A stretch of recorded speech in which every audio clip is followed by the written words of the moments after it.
বিসমিল্লাহির রহমানির রহিম। প্রিয় দর্শক, আসসালামু আলাইকুম।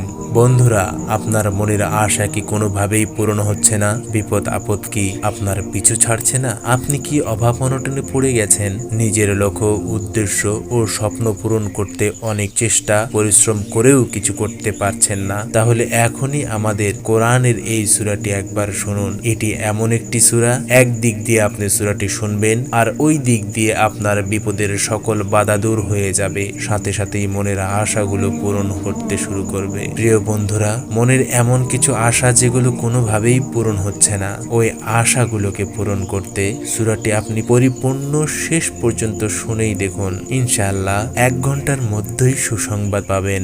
বিদ্যুৎ গতিতে মনের সকল আশা পূরণ হবে। চ্যালেঞ্জ করে বলছি, এই সূরাতে আপনি ব্যর্থ হবেন না। যত বিশাল, কঠিন ও মস্ত বড় শক্ত জিনিসই চান না, তা যদি নেক হয়ে থাকে, আল্লাহর দরবারে তা কবুল ও মঞ্জুর হয়ে যাবে। মনে রাখতে হবে, আল্লাহর এই সূরাটি আপনাকে পরিপূর্ণ শেষ পর্যন্ত শুনতে হবে। যদি আপনি সূরাটি পরিপূর্ণ না শুনে চলে যান অথবা অর্ধেক শুনেই চলে যান, তাহলে আপনার কোনো কাজই হবে না, বরং আপনার যে আশাগুলো পূরণ হতে যাচ্ছিল তা বিগড়ে যাবে। তাই আল্লাহর কসম দিয়ে বলছি, যেহেতু একবার এই ভিডিওটি প্লে করেছেন বা শোনা শুরু করেছেন, অতএব আল্লাহর এই সূরাখানা শেষ পর্যন্ত শুনে তবেই যাবেন। মহান আল্লাহর কাছে দোয়া করছি, আল্লাহ যেন আপনার সকল বিপদের বাধা দূর করে মনের অপূর্ণ আশাগুলো পূরণ করে দেন।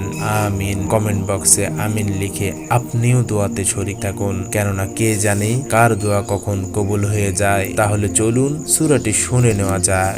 أعوذ بالله من الشيطان الرجيم. بسم الله الرحمن الرحيم. والذين كفروا وصدوا عن سبيل الله أضل أعمالهم. والذين آمنوا وعملوا الصالحات وآمنوا بما نزل على محمد وهو الحق من ربهم كفر عنهم سيئاتهم وأصلح بالهم. ذلك بأن الذين كفروا اتبعوا الباطل وأن الذين آمنوا اتبعوا الحق من ربهم. كذلك يضرب الله للناس أمثالهم. فإذا لقيتم الذين كفروا فضرب الرقاب حتى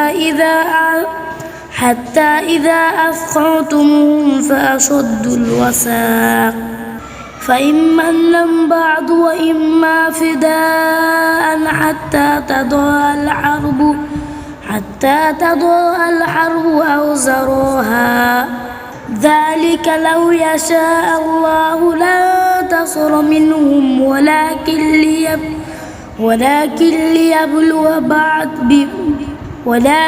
ليبلو بعضكم ببعض. والذين قتلوا في سبيل الله فلن يضل أعمالهم. سيهديهم ويصلح بالهم ويدخلهم الجنات عرفها لهم. يا أيها الذين آمنوا إن تنصروا الله ينصركم ويثبت أقدامكم. والذين كفروا فتعسا لهم وضل أعمالهم. ذلك بأنهم كرهوا ما أنزل الله فأحبط أعمالهم.